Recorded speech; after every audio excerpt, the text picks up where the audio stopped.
오늘은 주와 함께 걷는 길이라는 제목으로 하나님의 말씀을 함께 나누겠습니다.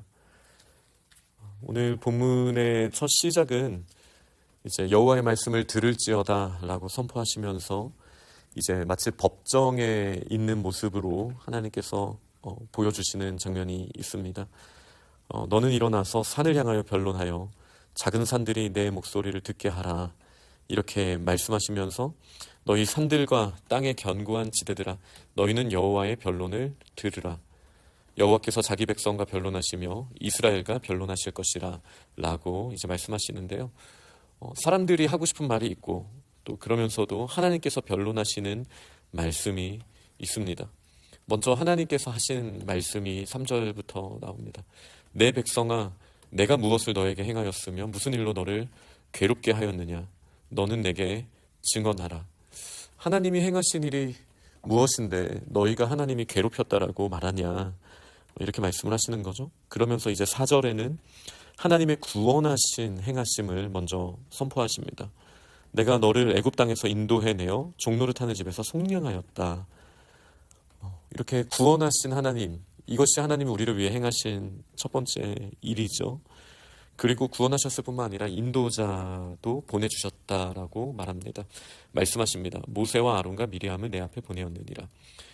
또 구원하셨을 뿐만 아니라 약속의 땅에 오기까지의 모든 과정을 기억하라고 선언하시면서 만약에 그 일들을 돌아본다면 하나님께서 공의롭게 행하신 일을 알리라 말씀하십니다.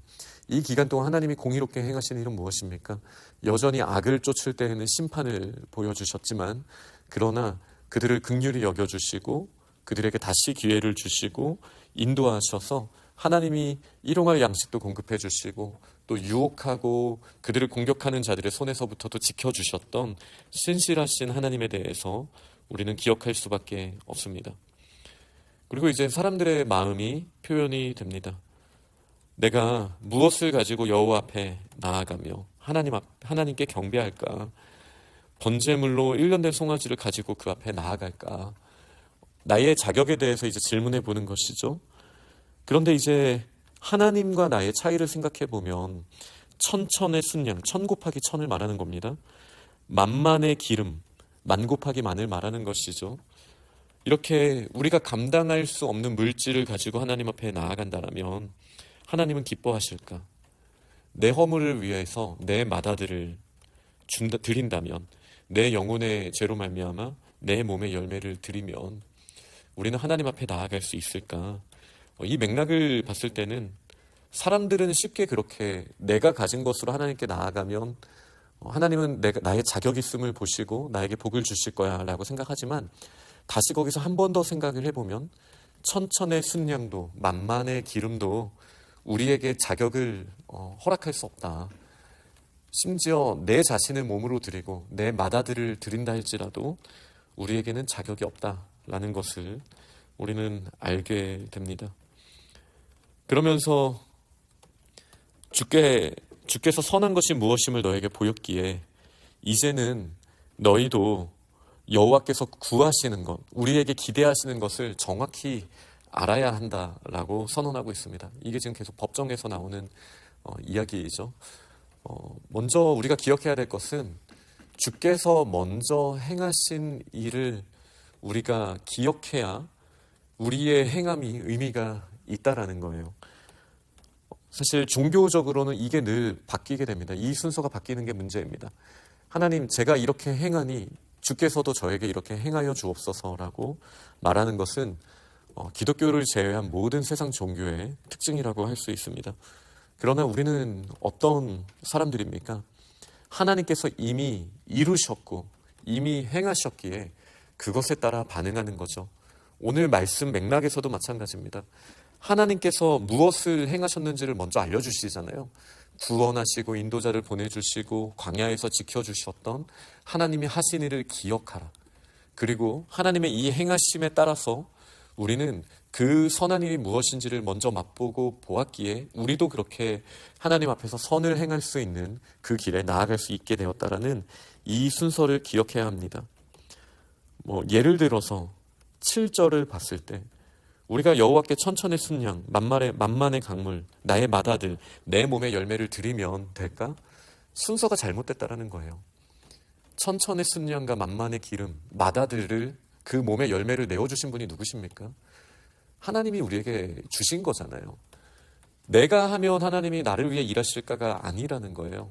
하나님께서 이미 그렇게 맏아들을 주셨고 모든 우리에게 필요한 것을 넉넉하게 이미 주신 분이시기에 그 주신 하나님과의 관계에서 하나님 이 모든 선한 것을 우리에게 베푸셨으니 우리가 어떻게 주님 앞에 나아가면 되겠습니까? 라는 질문을 저희가 해야 하는 것이죠. 여호와께서 성읍을 향하여 제가 8절 말씀을 더 나눠야 됩니다. 선한 것을 이렇게 보여주셨습니다. 그래서 여호와께서 우리에게 구하시는 것은 크게는 세 가지로 나오지만 사실 정확하게 한 가지, 그리고 여기서 두 가지로 구체적인 모습으로 보여집니다. 겸손하게 내 하나님과 함께 행하는 것. 그래서 제가 오늘 제목을 주와 함께 걷는 길이라고 했는데요. 주님과 함께 행하는 것이 우리에게 원하시는 것입니다. 어떤 열매가 아니라 주님의 손을 바라보기보다 주의 얼굴을 구하는 것이죠. 주님께 저한테 뭘 주세요라고만 말하기보다 주님과 함께하는 이 자리가 제가 정말 구하는 것입니다. 어느 곳에 가든지 주님과 동행하기를 제가 사모합니다 라고 겸손히 주님과 함께 매 순간 동행하기를 구하기를 하나님은 지금 우리에게 기대하고 계신다라고 분명하게 보여주십니다. 그러면서도 그러면 주님과 함께 걷는다라는 것은 구체적으로 어떤 모습입니까? 라는 질문에는 8절에 오직 정의를 행하고 인자를 사랑하는 것. 저희가 교리 이야기하면 이 하나님의 속성 이 두 가지에 대해서 꼭 듣잖아요. 공의로우신 하나님, 그리고 사랑의 하나님. 이 두 가지가 섞일 것 같지 않지만 이 두 가지가 우리 하나님의 가장 본질적인 속성 중에 하나씩이기 때문에 하나님은 불의와 함께 하실 수 없으시면서도 그러면서도 사랑이 넘치는 정말 유일하신 그런 하나님이시죠. 그런데 그 하나님과 동행하는 삶이라는 것은 우리가 공의의 하나님과 함께 걷기에 이미 그렇게 공급하시는 것을 누렸기에 우리는 정의로운 삶을 선택하게 됩니다. 성경이 말하는 정의로운 삶은요, 자기 중심에서 벗어나서 하나님을 기준으로 삼는 것과 동시에 연약한 자들을 돌아보는 마음을 정의로운 삶이라고 성경은 말합니다. 나의 주변에 있는 과부와 가난한 자, 고와 나그네들을 살피는 것, 그들의 필요 가운데 하나님의 공급하심, 이 천천순양과 만만 기름을 이미 부어주신 하나님께서 나를 통해 어떻게 흘려보내기를 원하시는가. 마음이 상한 자에게 가서 우리가 그들을 위로하고 권면하는 그런 모습, 또 물질의 기근을 경험하는 자들에게 아주 작을지라도 필요를 채워주는 모습, 이것이 정의로운 모습이라고 할 수 있습니다. 그러면서도 이 세상에 있는 하나님의 영광을 드러내지 않는 모든 불의한 모습에 대해서 우리가 안타까운 마음과 또 애통하는 마음, 마치 에스겔 9장에 멸망에 가증한 것이 예루살렘에 있을 때 그것으로 말미암아 통곡하는 자들에게 하나님께서 인쳐주시는 일이 있지 않았습니까? 마찬가지로 이 세상에 온갖 가증하고 하나님을 기쁘시게 하지 못하는 이 불의한 일들을 보며 하나님의 공의가 무엇인지를 계속 구하고 말씀 가운데 하나님 나라의 정의를 하나님 앞에 구하며 나의 삶을 그 일을 위하여 나아가는 것, 이것이 정의로운 일이라고 할 수 있겠죠. 또 그러면서도 이 정의만 말하다 보면 사실 바리새인처럼 되기가 쉽잖아요. 그래서 하나님은 반드시 사랑을 같이 말씀해 주시는 분이십니다. 그래서 인자를 사랑하는 것, 여기서 인자를 사랑한다는 말은 인자가 이제 사랑을 말하는 거잖아요. 헤세드를 말하는 건데요. 하나님의 사랑을 우리가 갈망하고 사모하면서 나아가는 것. 그래서 우리의 삶의 동기가 다른 것이 아니라 하나님께 투자하면 하나님이 나에게 주실 거야가 아니라 이미 하나님이 행하신 모든 선한 일을 돌아봤을 때 우리도 하나님의 사랑으로 채워져서 사랑이 우리에게 동력이 되는 것, 이것이 하나님과 함께 행하는 길의 특징이라고 할 수 있습니다. 이제 지혜는 주님의 이름을 경외하는 것이 분명합니다. 그렇기 때문에 우리가 잘못한 일들에 대하여 매를 아끼지 아니하시는 분, 이 부분을 우리가 또 생각했을 때 때로는 우리에게 어려움이 있고 관계의 어려움을 포함한 이 모든 어려움들이 있을 때 하나님이 내가 바뀌기를 원하시는 부분이 무엇일까라고 생각할 수 있다면, 하나님 중심으로 우리가 하나님과 함께 걷는 길로 나아갈 수 있다면, 사실 이런 어려움들은 우리가 매질을 한번 당하고 이제는 더 좋은 길로 갈 수 있는, 우리가 마치 어린 시절 하나님 아버지께서 우리에게 훈육을 하시는 모습과도 같다라고 우리가 볼 수 있습니다. 그러나 이걸 하나님이 우리에게 주시는 매라고 생각하지 않고 그냥 억울하다라고만 생각을 하면 우리가 하나님 안에서 성장할 수 없는 것이죠.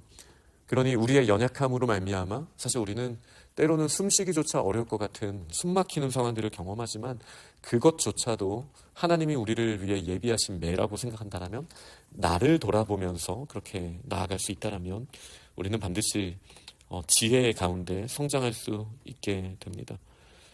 말씀을 맺도록 하겠습니다. 이 이후의 내용들은 우리 가운데 있었던 정의롭지 못한 모습, 사랑이 없는 모습, 이로 말미암아 하나님께서 어떤 매를 준비하셨는지를 보여주시고 있습니다.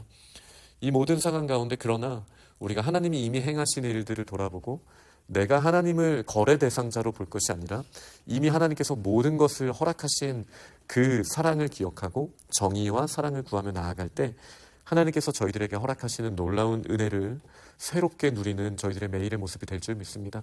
그렇게 믿음으로 승리하는 우리 귀한 기도의 용사들이 다 되시기를 간절히 축원합니다. 아멘.